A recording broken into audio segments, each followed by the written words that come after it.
नमस्कार, मी ओमकार. मुंबई तक मध्ये तुमच्या सगळ्यांचं स्वागत. गेल्या 4 ते 5 दिवसांपासून बीडमध्ये वेगवेगळ्या ठिकाणी संतोष देशमुख यांच्या हत्या प्रकरणात घटना समोर येत आहेत. ज्या 6 तारखेच्या प्रकरणापासून हे सगळं सुरू झालं त्याची मुळं मे महिन्यामध्ये होती, 28 तारखेच्या पहिल्या FIR मध्ये, आणि 6 तारखेनंतर 9 तारखेला हा सगळा मृत्यू झाला. पण ज्या वारंवार अवादा कंपनीचं नाव येत आहे, त्या कंपनीच्या सिक्युरिटी गार्डला 6 तारखेला मारहाण झाली असं समोर येत आहे. या सगळ्या प्रकरणात आता पुण्यात एक सभा झाली, मराठा समाजाचा मोर्चा होता, त्यामध्ये काही आरोप झाले. आता मी जी मुलाखत करायला आलोय त्याच्या आधी थोडी पार्श्वभूमी तुम्हाला देतो, त्यानंतर तुम्हाला कळेल की एक्झॅक्टली प्रकरण काय. तारीख आहे 14 जून. ठिकाण काय? मुंबई सातपुडा. शासकीय निवासस्थान धनंजय मुंडे, मंत्री धनंजय मुंडे यांचं. ज्या प्रकरणातून, ज्याला वारंवार 2 कोटींचा आरोप असं म्हटलं जात आहे, ज्या प्रकरणामध्ये खंडणीच्या वाल्मिक कराड हा आता 14 दिवसांच्या कोठडीमध्ये, 14 तारखेपर्यंत, ज्या 2 कोटींचा आकडा आहे ना, हा आकडा याच्या आधी 3 कोटी होता. म्हणजे जे ठिकाण सांगितलं त्या ठिकाणी ही डील झाली असा राजकीय आरोप आत्ता झाला. आणि 3 कोटींची जी डील होती ती सेटलअप नाही झाली, आणि त्यानंतर ती 2 कोटीला या सगळ्याचं तोडपाणी फायनल झालं.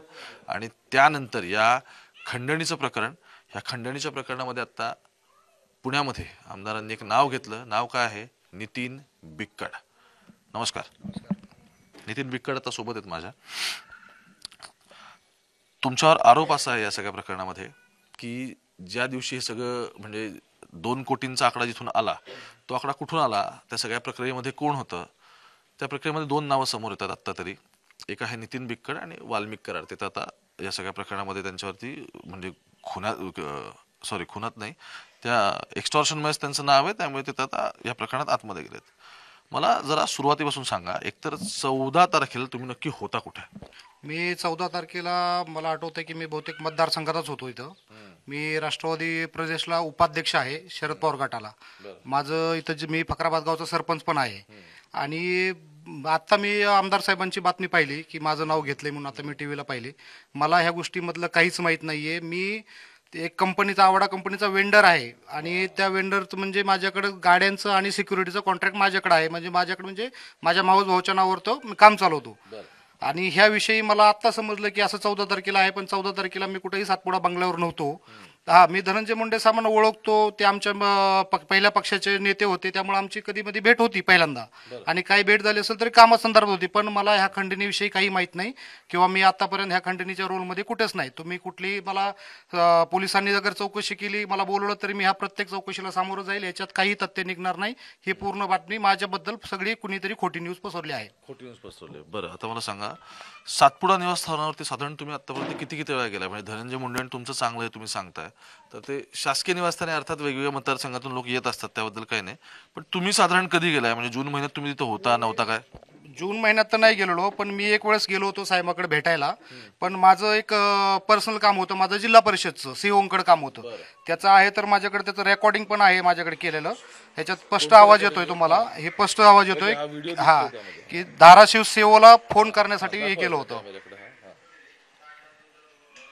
धनंजय मुंडेंसोबत तुमचा इथे दिसतो, त्यांनी फोन लावला कोणाला तरी? मी धाराशिव सीओकडे माझं काम होतं, त्यासाठी मी धनंजय मुंडे साहेबाकडे गेलो होतो.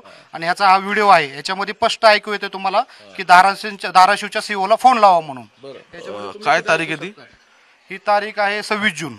ओके, म्हणजे जून महिन्यात तुम्ही. जून महिन्यात, हा 26 जून आहे. तुम्ही बघू शकतात. ह्याच्या व्यतिरिक्त माझं मुंडे साहेबांशी कधी फोनवर बोलणं नाही झालं. मी स्वतःहून गेलो होतो मुंडे साहेबाकडे, ते पण माझ्या कामासाठी. त्या तुम्ही व्हिडिओ पण तुम्हाला देतो मी. तुम्ही व्हिडिओ चेक करा आणि तिथले तुम्ही लोकेशन चेक करा किंवा काही करा, ह्याच्यामध्ये माझा कसलाही संबंध नाहीये. ठीक आहे.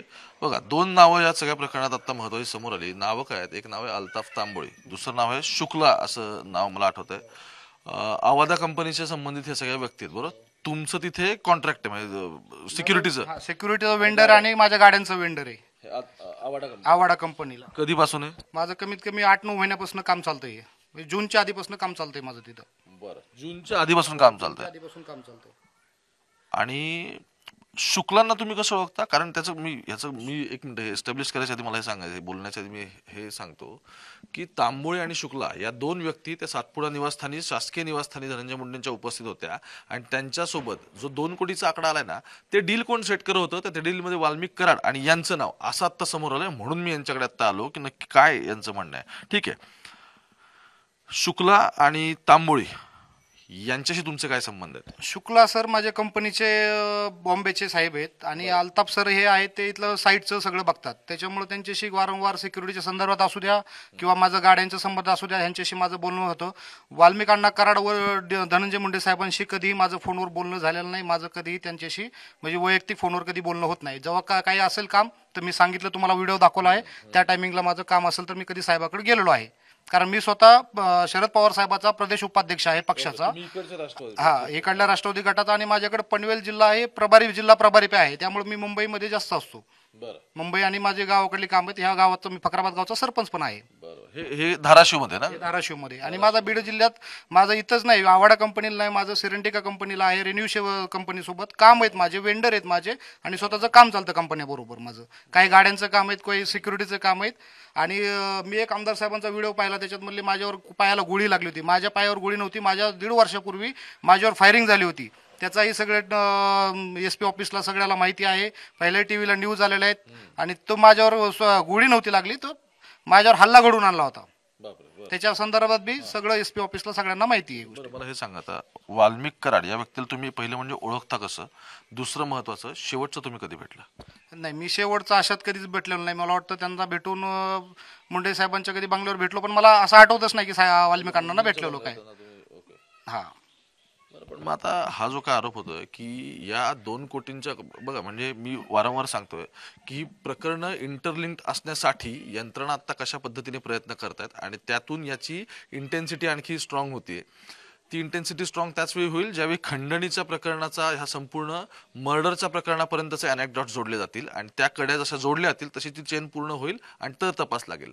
आता खंडणीच्या प्रकरणामध्ये आणखी जेव्हा नवीन नावं समोर येत आहेत तर बेसिकली या मर्डरचं मूळ काय, तर ते खंडणीचं प्रकरण आहे. ती आवादा कंपनीचं जे मस्साजोगच्या ग्रामपंचायतच्या हद्दीत 30 एकरात जे संपूर्ण प्रोजेक्ट आला असेंब्लिंगचा, तिथे झालेला हा सगळा मॅटर आहे.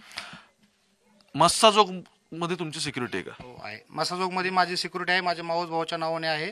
ती सिक्युरिटी मीच बघतो, कारण माऊस भाऊ हा मुंबईतलं काम बघतो. म्हणजे तुमचं असं म्हणणं आहे की संतोष देशमुख यांचा जे सरपंच आहेत मस्साजोगचे, त्यांचा खून झाला त्या प्रकरणात जी आवादा कंपनीचा जो प्रोजेक्ट आहे त्या प्रोजेक्टशी तुमचा संबंध म्हणजे माझा वेंडर आहे सिक्युरिटीचा आणि त्या वेंडर सिक्युरिटी मी पाहतो त्याची. ओके, मग आता पुढचा प्रश्न हा आहे की 6 तारखेला तिथल्या सिक्युरिटीला मारहाण झाली होती. त्याच्या प्रकरणात 2 गोष्टी घडल्या. एक म्हणजे असं आहे की हे जे आत्ताचे आरोपी दिसत आहेत यांना तत्काळ जामीन मंजूर झाला, ते किरकोळ मारहाणीचं प्रकरण राहिलं. आणि दुसरं, त्या दिवशी एक झालं 6 तारखेला की ॲट्रॉसिटी फाईल नाही झाली. तर याची तुम्हाला कधी कोण लागली, खबर लागली तुमच्या? कारण सिक्युरिटी तुम्ही प्रोव्हाइड करताय, मग तुमचं काय बोलणं आलं का गार्ड सोबत? हो, गार्ड सोबत नाही, माझ्या सुपरवायझरचा मला फोन आला की असं असं प्रकरण झालंय. मी त्याला म्हणलं तू जाऊन काय आहे ती आपल्या गार्डला काय झालं असेल तर तो पोलीस चौकीला कंप्लेंट कर. माझा गार्ड हा पोलीस चौकीला, माझा सुपरवायझर हा पोलीस चौकीला आणि गार्ड आणि सुपरवायझर दिवसभर पोलीस स्टेशनला बसून होते. त्याच्यानंतर पुढचं काय झालं ते मी काय विचारलं पण नाहीये.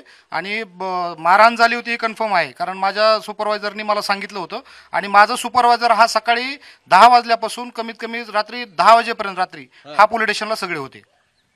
म्हणजे बघा, जो आरोप होता की त्यांना तिथे बसून ठेवलं इतक्या वेळ, तर ते तसंच आहे का? हा, म्हणजे 10 वाजेपर्यंत त्यांचं चाललं होतं पोलीस स्टेशनला काय आहे ते. हो, 10 वाजेपर्यंत माझा सुपरवायझर हा तिथे बसून होता पोलीस स्टेशनला. आणि गार्डही होतं? गार्ड, सुपरवायझर हे सगळे तिथं पोलीस स्टेशनला बसून होते. आम्ही त्याला सांगितलं होतं, कंपनीला सांगितलं होतं, गार्डला सांगितलं होतं, काय जी मदत लागेल, काय जी तक्रार आहे ती तुम्ही पोलीस स्टेशनला देऊन टाका. वाल्मिक कराडांसोबत कसं संबंध आहे तुमचं? नाही, माझी वाल्मिक समाजाकरण म्हणजे संबंध नाहीत, फक्त मी त्यांना ओळखतो, आमच्या समाजाचे आहेत. मीही वंजारी समाजाचा आहे, पण मी उस्मानाबाद जिल्ह्यामध्ये जिल्हा परिषदचं मी स्वतः तयारी करतोय. आणि माझे सगळे जेवढे संबंध आहेत ते सगळ्या मराठी लोकांशी. माझं वंजारी लोकांशी कमी आणि मराठी लोकांशी. मी मराठा आरक्षणाच्या मुद्द्यावर सुद्धा मी स्वतः आमच्या गावातून आग्रही आहे, सर्वात पुढे मी आहे. तुम्ही आसपासच्या गावात सुद्धा चौकशी करा. त्याच्यामुळे वंजारी जात आणि मराठा जात हा मी मानत नाहीये. हे फार चांगलं की तुम्ही जाती मानत नाहीत, राजकारणी असून.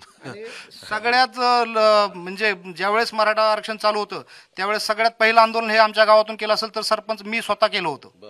ठीक आहे, केलं होतं. एक आता आरोप मग अशी भाषणामध्ये ऐकला, ते काय 17 मोबाईल वगैरे वापरतात का? 17 वेगवेगळे नंबर आहेत काय वगैरे? तुमच्याकडे किती मोबाईल? माझ्याकडे एकच आहे आणि अजून एक दुसरा 2 मोबाईल आहेत माझ्याकडे. हा, 2च मोबाईल आहेत, ते पण त्याच्यावरती मी मोबाईल नाही वापरत. 2च आहेत ना? माझ्यावरती नाहीये ते. तुम्ही भाषणात कोणा दुसऱ्यावर आरोप केलेला आहे, माझ्यावरती नाही केलेला. नाही, माझ्यावर नाही केलेला. मी म्हटलं यांच्याकडे आणि त्यांच्याकडे असं दोघांकडे पण 17 माझ्यावर नाही केलेला त्यांनी. माझ्याकडे 2च मोबाईल वापरतो मी आणि पहिल्यापासून माझे 10 वर्षापासून 2च नंबर आहेत. पण तुम्ही शुक्लांना फक्त ओळखता, तांबोळींना नाही. नाही, तांबोळी साहेबांना ओळखतो, ते कंपनीचे ओळखते. त्यांचे कधी मिटिंग असेल तर मग मी मिटिंगला पण जातो. म्हणजे बंधूच जातात, पण काही असं अडचण असेल तर मी स्वतः जातो त्यांना. पण मग आता तुम्ही सिक्युरिटी प्रोव्हाइड करताय, ओके, तुमच्या इथे वेगवेगळ्या ठिकाणी कॉन्ट्रॅक्ट आहेत, वेगवेगळ्या तालुक्यांमध्ये किंवा त्या वेगवेगळ्या कंपनीसोबत आहेत का फक्त आवाजासोबतचं नाही हे तुम्ही सांगताय. मला आता हे समजून घ्यायचं आहे की ऍट द एंड गोष्टी येऊन थांबतात कुठे, की सातपुड्याच्या बंगल्यावर झाली, शासकीय निवासस्थानी झालेली बैठक, तिथे 3 कोटींचा ऑफर, ती ऑफर 2 कोटीला सेटलअप होते, त्यातून हे सगळं प्रकरण पुढे जातं. तुम्ही यातल्या म्हणजे तुम्ही सांगताय की मी तिथे नव्हतो, पण काय म्हणजे नाव आलं कुठून, सरफेस कसं होतात गोष्टी, म्हणजे इतकी आता आग लागली तर धूर निघतो तर काहीतरी ठिणगी. जर ह्या प्रकरणात मी असतो तर आवाजाच्या कंपनीच्या साहेबांनी माझं आतापर्यंत नाव घेतलं असतं, कारण मी स्वतः वेंडर आहे. आजही माझं आवाजा कंपनीला सिक्युरिटी माझी स्वतःची आहे. जर मी त्या कंपनीमध्ये इन्व्हॉल्व असतो तर खंडणी केसमध्ये माझंही नाव इन्व्हॉल्व झालं असतं ना आतापर्यंत. मी तर उलट कंपनीच्या बाजूने, ज्यावेळेस संतोष देशमुख साहेबांची हत्या झाली त्याला उलट सपोर्ट म्हणून मी माझा म्हणजे सगळ्या गोष्टींनी काय मदत लागेल किंवा आमच्या सुपरवायझरची काय लागेल त्याला प्रत्येक ठिकाणी आम्ही मदत करतोय. पण मग अॅट्रॉसिटी घेतली नाही आणि ती नंतर घेण्यात आली त्या सगळ्या तुमच्या गार्डची, त्यामध्ये काय काय मदत केली तुम्ही? त्या ठिकाणी मी नव्हतो त्या दिवशी, मी मुंबईला होतो. मला काय का फोनवरनं कळालं, त्यावेळेस मी माझा जे कंपनीचा लिगल सुपरवायझर आहे त्या माणसाला मी तिथं सकाळी 10 वाजता पाठवलं. त्यांनी दिवसभर माझ्याशी मला 2-3 वेळेस कॉन्टॅक्ट केले की ह्या नेमकं गुन्ह्यामध्ये काय चालू आहे ते, म्हणून त्यांना मी चौकशी करत होतो. पण त्यावेळेस तिथं त्याचा कळालं की नंतर की गार्डची नाही, कंपनीच्या साहेबाची तक्रार घेतली म्हणून. ओके, साहेबाची घेतली. हा, साहेबांची थोपटे म्हणून त्यांची तक्रार घेतली आणि एका टायमिंगला 2 तक्रारी तिथं घेता येत नसतात असं मला सुपरवायझरनी सांगितलं माझ्या. एक तर आपली होईल किंवा त्यांची, तर मग त्या कंपनीच्या साहेबांनी तक्रार दिली. आम्ही तर सकाळी 10 वाजल्यापासून संध्याकाळी 10 वाजेपर्यंत आमचा सुपरवायझर तिथं बसून होता. बरं, ठीक आहे, हरकत नाही. थँक्यू, तुम्ही तुमची बाजू मांडली. काय म्हणजे काय मीडिया ट्रायल करण्याचा वगैरे हा काय प्रयत्न नाही, पण या संपूर्ण प्रकरणाशी जी लोक निगडीत आहेत, ज्यांची आता नावं सरफेसवर येतात ना, त्यांची स्वतःची व्हर्जन्स आहेत, त्यांची स्वतःची काहीतरी बाजू आहे. आणि ज्या पद्धतीने तिकडे धस बोलत असतील, आणखी कोणी वेगळे आमदार इथले बोलत असतील, सोळंके, धनंजय देशमुख स्वतः बंधू आहेत त्यांचे, ते बोलत असतील, ज्यांनी हे सगळं सोसलंय त्यातली व्यक्ती असतील, तर गुन्ह्याशी संबंधित त्याच्या व्यतिरिक्त राजकीय आरोप म्हणून जी नावं येत आहेत तर त्या नावांचा पण याची काय खरंच संबंध आहे का की नाहीये, या गोष्टी आपण बघितल्या पाहिजेत. आणि त्यातला प्रयत्न म्हणजे बिक्कट यांच्या आत्ताशी आपलं बोलणं झालं. मुंबई तक बघत राहा, काय कमेंट्स असतील तर 100% त्या करा. आणखी महत्वाच्या गोष्टी तुमच्यापर्यंत घेऊन येतोय. आज मी बीडमध्ये नाही पण धाराशिव.